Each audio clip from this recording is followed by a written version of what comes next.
Myself, Professor Pawar VK from Department of Geography, J.A.T Art, Science and Commerce College for Women, Malegaon. On behalf of this video presentation, I welcome you all. Now I'll see the various steps which are involved in watershed management. First step is preparation of base maps for carrying out surveys. The surveys are to be conducted, and for that we have to prepare the sketches or the primary maps. Second is Reconnaissance survey of the watershed for overall development. Number third is assessing rainfall characteristics and classification of lands for different uses based on capability classification for agriculture, forestry, pasture, horticulture, etc. Number fourth, preparation of inventory of existing land uses and farm sizes.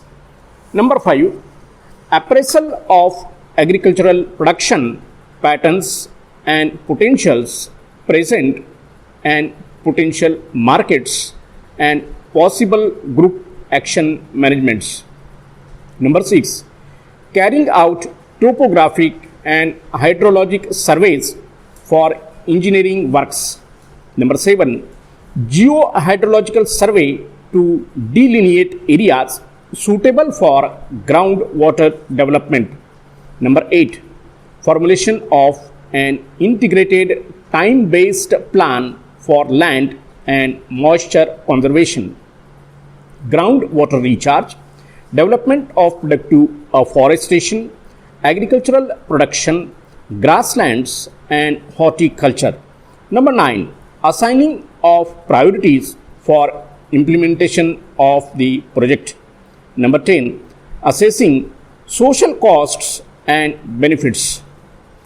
Watershed management involves effective methods of retaining water by contour bunding, graded bunding, check dams and gully control structures including land leveling, land smoothing, bench terracing, farm ponds, percolation ponds, waterways and diversion drains. The process starts from the topmost rocky areas where the runoff water needs to be drained out by forming diversion drains in order to protect steep slopes below which are suited only for growing fodder. Now, the next subunit of today's video is success of watershed management.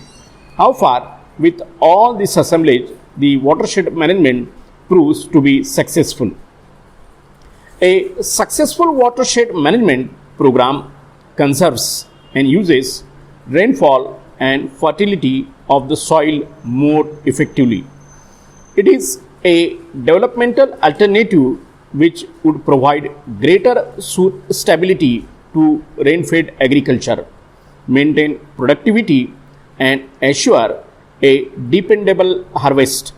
In India, there have been many successes in watershed management programs such as in Alwar in Rajasthan, Ralegan Sindhi in Maharashtra, Kurnool in Andhra Pradesh, Devas in Madhya Pradesh and Bundelkhand in Uttar Pradesh. The generation of the Arwari and other small rivers with Johars, that is the earthen check dams in Alwar district in Rajasthan, brought about a change to the lives of the people, while some of the initiatives were started by government and non-government organizations for better management of water resources. Others are attempts made by the community or rural population to improve their natural resource base and get more from their land. Now, the next unit, that is the community-based watershed management. Beyond the importance of people's participation or the villagers with their knowledge when participate. The general principles of effective community-based watershed management are yet to be defined. There are observable and measurable characteristics of successful and unsuccessful water management which need to be better development or determined.